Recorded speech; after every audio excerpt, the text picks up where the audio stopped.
Hey guys, welcome back to my channel. तो बहुत सारे स्टूडेंट लोग पूछते हैं कि भैया ओसी कैसे करें, ओसी में बहुत ज़्यादा दिक्कत आता है। और मैं आर्य सर से पढ़ता हूँ तो काफ़ी ज़्यादा हार्ड लगता है, समझ ही नहीं आता है, ऊपर ऊपर से सब कुछ चला जाता है। ठीक है, तो आज का वीडियो में मैं सब कुछ उसी सॉल्यूशन के बारे में बताऊंगा। अगर तुम एसकेएम से पढ़ रहे हो या फिर आर्य सर से, रोहित अग्रवाल सर से पढ़ रहे हो तो बताऊंगा, या फिर तुम ऑफलाइन पढ़ रहे हो तुम ऑफलाइन फॉलो करो। बट जब मैं ऑनलाइन पढ़ता है ना, उसको मैं बता रहा हूँ कि कैसे उससे पढ़ते हैं। और बहुत सारे स्टूडेंट लोग जानते भी हैं कि कौन है ये टीचर्स लोग, ठीक है, जो इतने सारे स्टूडेंट पढ़ते हैं। क्योंकि मैंने भी आर्य सर से ही पढ़ा था, जो PW में पढ़ाते हैं, और मेरा भी स्कोर एक क्वेश्चन गलत हुआ था बाय मिस्टेक, बाकी सारे के सारे सवाल सही हुए थे केमिस्ट्री में, ओसी में। ठीक है, और वीडियो के एंड में कुछ प्लेलिस्ट भी बताऊंगा, अगर तुम उसको फॉलो करना चाहोगे तो फॉलो कर सकते हो।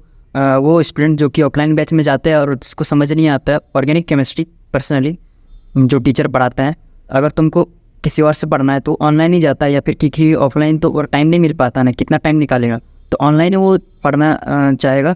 और उसको मैं कुछ प्लेलिस्ट बताऊंगा, तुम वहाँ से फॉलो कर सकते हो। अगर तुम बैच फॉलो कर सकोगे, टाइम लगाने के लिए तैयार हो तो तुम दे सकते हो, क्योंकि उसमें ज़्यादा एक्स्ट्रा एफर्ट लगेगा अगर तुम बैच फॉलो करोगे तो। क्योंकि एक क्लास में 2 घंटा क्लासेस होता है ना, तो उसमें तुमको लग जाएगा 3 घंटा लग जाता है, क्योंकि नोट्स से बनाना पड़ता है और 1 घंटा होमवर्क लगता है, तो 4 घंटा लग जाता है ऑर्गेनिक, मतलब एक क्लास में। अगर तुम रोहित अग्रवाल सर से पढ़ोगे तो, अगर एसकेएम सर से पढ़ते हो तो उसका पता नहीं, क्योंकि मैंने जो पर्सनली पढ़ा था आर्य सर से ही पढ़ा था। तो उसके अलावा, बैच के अलावा मैं कुछ अलग प्लेलिस्ट बताऊंगा, तो तुम वहाँ से अपना पर्सनली फॉलो करके तुम अपना ऑर्गेनिक केमिस्ट्री को मजबूत कर सकते हो। और क्वेश्चन प्रैक्टिस के लिए भी कुछ सोर्स बता दूंगा, वहाँ से तुम कर सकते हो। ठीक है, तो चलो स्टार्ट करते हैं, लेट्स स्टार्ट दिस वीडियो। हाँ सर, जितना बताएंगे, जितना SW देंगे, बस उतना मोर देन इनफ होता है। सारे के सारे क्वेश्चन बन जाएगा तुम्हारा, JEE मेन तो छोड़ो, एडवांस का भी क्वेश्चन बन जाएगा। और सर ओलंपियाड के भी क्वेश्चन इंक्लूड कर देते हैं नोट्स में, तो तुमको एक्सटर्नल सोर्स से नहीं जाना है। ठीक है, सर जितना बताएंगे वहीं से तुमको सॉल्व कर लेना है। तो उसी में आता है हमारा फर्स्ट चैप्टर, नॉमेनक्लेचर। तो बहुत सारे स्टूडेंट लोग सोचते हैं कि भाई इसको स्किप करते हैं, तो ईजी चैप्टर है, हो ही जाएगा, आसान है। और GOC में बढ़ जाते हैं और वो सोचते हैं कि मैंने तो अपना टाइम बचा लिया, बट ये बहुत बड़ा बेवकूफ़ी है। क्योंकि अगर तुम नॉमेनक्लेचर स्किप करते हो तो जो कंपाउंड से नेम आता है ना, अगर मान लो GOC का है, उसमें तुमको बेसिक कैरेक्टर या फिर एसिडिक कैरेक्टर तुमको कंपैरिजन करना है। कंपाउंड का नेम दे देगा और 4 कंपाउंड का नाम देके उसको तुमको कंपैरिजन करने बोलेगा। तो कंपाउंड का नेम से तुम स्ट्रक्चर ही नहीं बना पाओगे, तो तुम एसिडिटी का कंपेयर कहाँ से करोगे।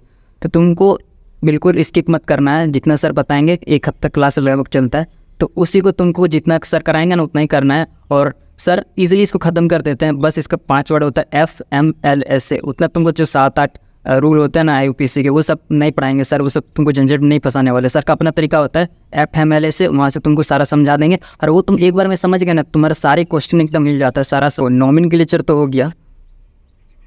अब आ जाते हैं GOC और आइसोमेरिज्म।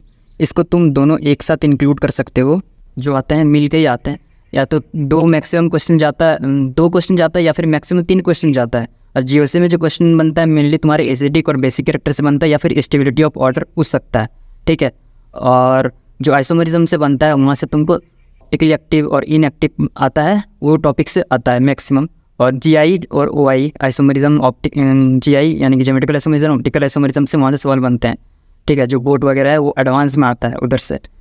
तो यहाँ से तुमको ये दोनों चैप्टर काफ़ी ज़्यादा इंपॉर्टेंट है। तुम जितना इंपॉर्टेंट सोच सकते हो, जितना इंपॉर्टेंट, भले यहाँ से तुमको सवाल आने का प्रोबेबिलिटी थोड़ा कम है, या तो तुमको जो यहाँ पर एफर्ट लगेगा ना, वो तुम्हारे आगे के चैप्टर्स में तुम्हारे लिए एकदम केक वॉक होगा। क्योंकि यहाँ पर 2 चीज़ हो गया तो फिर आगे तुम्हारा एकदम ईजी बन जाएगा। क्योंकि जो यहाँ पर तुम्हारे छोटे छोटे कॉन्सेप्ट होते हैं ना, जैसे मान लो ऑप्टिकली एक्टिव, तो ऑप्टिकली एक्टिव कंपाउंड, जैसे एक टॉपिक हो गया आइसोमेरिज्म में। अगर मान लो तुम एल्डिहाइड कीटोन्स में चले गए और अल्डोल कंडेंसेशन करवा के जो प्रोडक्ट में तुम्हारे बोलेगा कि वहाँ पर कितने ऑप्टिकली एक्टिव कंपाउंड बन रहा है, तो अगर तुम एल्डिहाइड कीटोन पढ़े भी लेते हो ना, वहाँ से तुम रिएक्शन बना लेते हो। जो लास्ट में तुमको पूछा गया आइसोमेरिज्म में सवाल पूछा गया ऑप्टिकली एक्टिव कंपाउंड कितना है, तो वहाँ से तुमको यहाँ से सवाल बन जाएगा छोटे वाले टॉपिक से। अगर तुम्हारा किस्मत अच्छा है, तुमको डायरेक्टली पूछ लिया कि ऑप्टिकली एक्टिव कंपाउंड है। और जो मैंने अभी जो बताया एग्जाम्पल दिया एल्डिहाइड कीटोन वाला, वो एडवांस के लिए प्रीफर होता है, वहाँ से तुमको पूछ सकता है। ठीक है, तो ये दोनों चैप्टर काफ़ी ज़्यादा इंपॉर्टेंट है। और सर जितना सवाल कराते हैं बस उतना ही कर लेना। अगर तुमको मन नहीं पड़ता है तो सर खुद देते हैं एक्सटर्नल मटेरियल,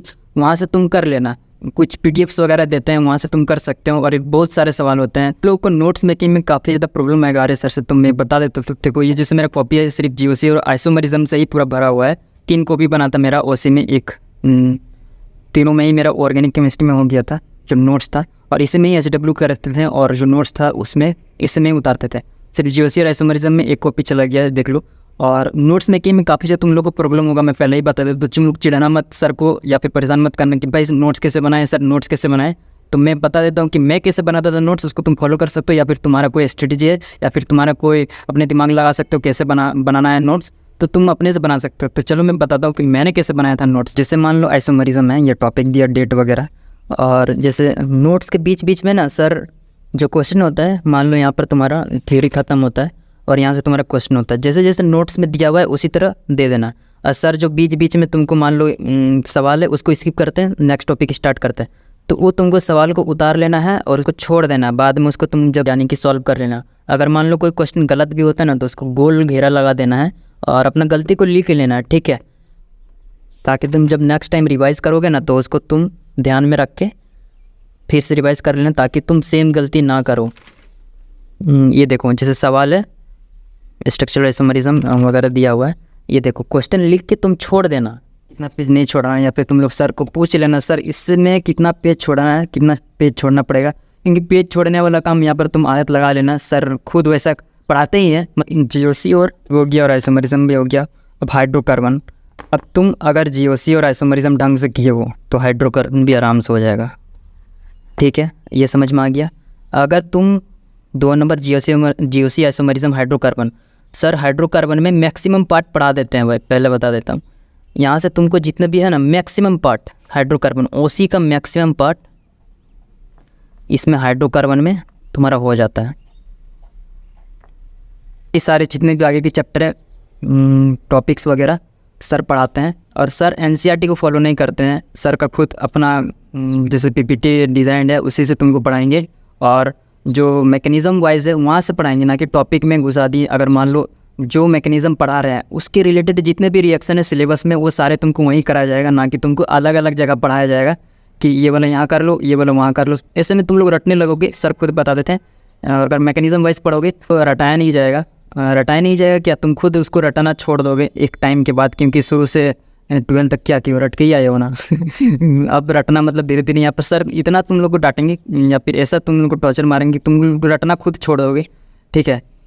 तो यहाँ पर हेलोअल्किन हेलोअरीन तक हो गया, अल्कोहल फिनॉल, फिर धीरे धीरे आके जितने भी चैप्टर्स आते हैं ना, तो यहाँ तक आते आते तुमको समझ में आ जाए कि कैसे पढ़ना होता है सर से, और बाकी आराम से सारा कुछ चलते जाएगा। अगर तुम बीच में कुछ स्किप वगैरह करोगे ना होमवर्क, तो तुम फंस जाओगे ब्लंडर में, क्योंकि पीछे वाला बैकलॉग फिर आगे तुम नहीं संभाल पाओगे। पीछे वाला तो एक हेवी वर्क देते हैं सर, उसको तुमको कंप्लीट करना होता है एक टाइम पीरियड में, ताकि तुमको आगे समझ में आ जाए, ठीक है। अब आ जाती है पीवाईक्यूज़ पे। तो देखो सर खुद पीवाईक्यूज़ कराते हैं क्लास में, लेकिन सर कभी पीवाईक्यू नहीं कराएंगे, वो प्रीफर नहीं करते हैं। अगर सर का मन करेगा तो करवा देते हैं, और तुम लोग बोलना मत कि सर पीवाईक्यू तुम खुद करो। तुम एचडब्ल्यू करने के बाद जब पीवाईक्यू करोगे ना, तुमको हर एक क्वेश्चन इजी लगेगा। और पीवाईक्यू के लिए ऑनलाइन मत फॉलो करना, किसी बुक ले लो, कोई बुक, जैसे मैंने लिया था, एक बुक लिया था पीवाईक्यू बुक, किसका था देख लेते हैं एक मिनट, दिशा पब्लिकेशन का था। कोई भी खरीद लो चलेगा, ठीक है। कोई भी, यानी कि 44 ईयर जो 44 ईयर्स का आता है, या फिर जेईमेन या एडवांस वाले, कोई भी बुक खरीद लो, लेकिन बुक से सॉल्व करना। और अगर कोई क्वेश्चन नहीं बनता तो उसको गोल घेरा लगा के उसका कॉन्सेप्ट लिखो, ताकि तुम उसको रिवाइज कर सको दूसरी बार, ठीक है। और तुमको पीवाईक्यू एक बार नहीं बनाना चाहिए, एक जब चैप्टर खत्म होता है पीवाईक्यू लगाना है, फिर जब एक बार एग्जाम आता है उस समय पीवाईक्यू लगाना है। तुमको 2 टाइम तो लगाना नहीं लगाना है, और तुमको रिवाइज़ करना है बार बार। ऑर्गेनिक केमिस्ट्री में रिवीजन काफ़ी ज़्यादा इंपॉर्टेंट होता है, ताकि तुम उसको भूल ना सको। और एक बार तुम जब मैकेनिज़्म वाइज तुम पेन में कॉपी चलाओगे ना, कॉपी में पेन चलाओगे ना, तो वहाँ से तुमको धीरे धीरे सारा कुछ अप्रोच समझ में आ जाएगा, तुम्हारा हाथ खुद में खुद चलने लगेगा। जस्ट लाइक मैथमेटिक्स, क्योंकि मैथमेटिक्स में एक बार अप्रोच मिल जाता है तो तुम्हारा सारे क्वेश्चन बन जाता है, ठीक है। एक चाबी की ज़रूरत है, जस्ट लाइक इंटीग्रेशन। यहाँ पर भी तुमको एक बार पेन चलाना सीख गए और मैकेनिस्टिक अप्रोच रखना है, ये नहीं कि ये हटाओ वो लगाओ करना है, ठीक है। तो समझ में आ गया होगा। अब चलते हैं, जो मैंने बोला था फर्स्ट में कि कुछ प्लेलिस्ट बताऊंगा, अगर तुम बैच नहीं फॉलो कर रहे हो, किसी ऑफलाइन बैच में पढ़ रहे हो, तो वहाँ से तुमको कर सकते हो। चलो मैं कुछ प्लेलिस्ट वगैरह बता देता हूँ। तुम्हारा फर्स्ट प्लेलिस्ट जो ऑफिशियली पब्लिकली अवेलेबल है आर्य सर का, क्योंकि दूसरे नंबर पे भी तुम उसको एक्सेस कर सकते हो टेलीग्राम में। अब मेरे से मत मांगना कि वो भी चाहिए, पब्लिकली अवेलेबल है एक प्लेलिस्ट आर्य सर मंजिल, इसको तुम कंप्लीट कर सकते हो। कर सकते नहीं, अगर तुम इसको कर लोगे ना तो तुम्हारा ऑर्गेनिक केमिस्ट्री क्लियर हो जाएगा 100%। और प्यूरिफिकेशन भी कर लेना, क्योंकि यहाँ से भी एक सवाल और मैक्सिमम 2 सवाल भी कभी कभी आ जाता है, क्योंकि मेरा में 2 आ गया था तो बट एक ही कर पाए थे और एक छोड़ना पड़ा था, जबकि हम इसको करके नहीं गए थे, सिर्फ एक बार पढ़े थे और 2 बार रिविज़न किए थे। तो किस्मत अच्छा था कि एक तो बना कम से कम, और काफ़ी ज़्यादा ईजी होता है प्यूरिफिकेशन वाला। ठीक है, इसको तुम करने के बाद और एक प्लेलिस्ट है, सर्च करना RSR JEE चैलेंजर। ठीक है, तो JEE चैलेंजर करने के बाद यहाँ ये वाला प्लेलिस्ट देखो, यहाँ पर JEE एडवांस लिखा गया है। ठीक है, लेकिन जो तुमको यहाँ पर वीडियो में कराया गया है ना, वो मैं दिखाता हूँ क्या कराया है, क्योंकि आजकल दिखाना पड़ता है बोलने के बजाय। ये देखो JEE मेंस का सारा PYQ है और JEE एडवांस का PYQ है। ठीक है, जो लोग PYQ नहीं कर पाते या फिर अप्रोच नहीं मालूम है या फिर उसको अप्रोच कैसे करते हैं, तो तुम ये वाला प्रिफर करो, क्योंकि ये देखो मैंने भी पूरा देखा था, जबकि मेरा सारा PYQ पहले से ऑलरेडी डन था, फिर भी और एक बार करने का मन था, बोरिंग पूरा लग रहा था, फिर भी हम किए थे इसको। ये देखो रेड दिख रहा है ना, तो एग्ज़ाम के पहले भी किए तो, और ज़्यादा है नहीं, 2 घंटा का क्लासेस है, इसको आराम ईजिली कर सकते हो। जब तुम 2 घंटा का क्लास कर सकते हो तो ये वाला तुमको ईजिली भी कर सकते हो, क्योंकि एक बार आदत लग जाता है ना क्लासेस का, तुमको मज़ा आने लगता है जब सॉल्व होने लगता है। ठीक है, आई होप कि तुम लोग को समझ में आ गया होगा कि कैसे पढ़ना होता है सर से, और कैसे अप्रोच, सब कुछ बता ही दिए जितना कुछ था। ठीक है, तो इसको फॉलो करना है तभी तुम्हारा हो जाएगा, मतलब कि ऑर्गेनिक केमिस्ट्री। और नहीं फॉलो करना है तो तुम्हारा मन, तुम पूछ रहे थे कि भाई मैं कौन सा कॉलेज लेने वाला हूँ, तो मैं BA करने वाला हूँ लोकल कॉलेज से। ठीक है, इंजीनियरिंग करने वाले नहीं, हम BA करने वाले हैं। तो मिल गया जवाब। अब मिलते हैं नेक्स्ट वीडियो में। तुमको कौन सा वीडियो चाहिए ड्रॉप कर दो मतलब कमेंट में, ताकि मैं नेक्स्ट वीडियो बनाऊँ। और मेरे JEE का कंटेंट रहेगा नहीं इस चैनल में, क्योंकि मैं स्विच कर दूँगा कंटेंट।